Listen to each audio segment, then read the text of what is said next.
Bonds serve as the steady backbone of many investment portfolios, offering predictable income and lower volatility than stocks. When you buy a bond, you are lending money in exchange for regular interest payments and return of principal at maturity. That steady cash flow can smooth overall portfolio returns, provide funds for living expenses or rebalancing, and reduce the emotional strain that comes from stock market swings. Because bond prices typically move differently than equities, adding bonds helps diversify risk and can dampen portfolio drawdowns during equity market stress. Not all bonds are the same. Government bonds are generally the safest and most liquid, making them useful for capital preservation and short-term needs. Corporate bonds offer higher yields but bring credit risk, the possibility the issuer may default, while municipal bonds often provide tax advantages for investors in higher tax brackets.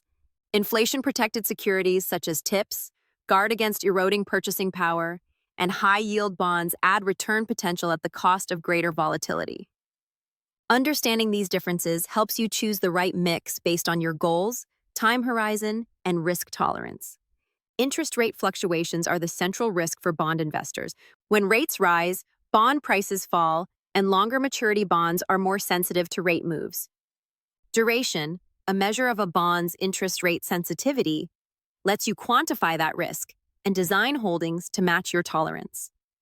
Strategies like laddering maturities reduce reinvestment and interest rate risk, while short-duration holdings preserve capital in a rising rate environment. For long-term liabilities, matching bond maturities to expected cash needs can provide reliable funding without forcing sales during market lows. Bonds also play an important tactical and strategic role.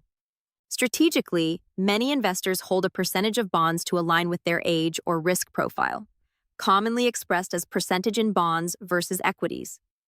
Tactically, investors can increase bond allocations during equity bubbles or shift into higher quality bonds when economic uncertainty rises.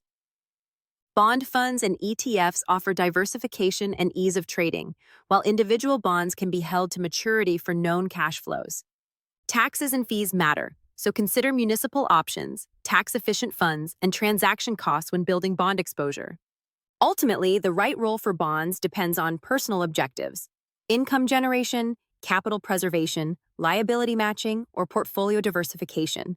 A well-constructed bond allocation complements equity exposure and helps manage volatility across market cycles.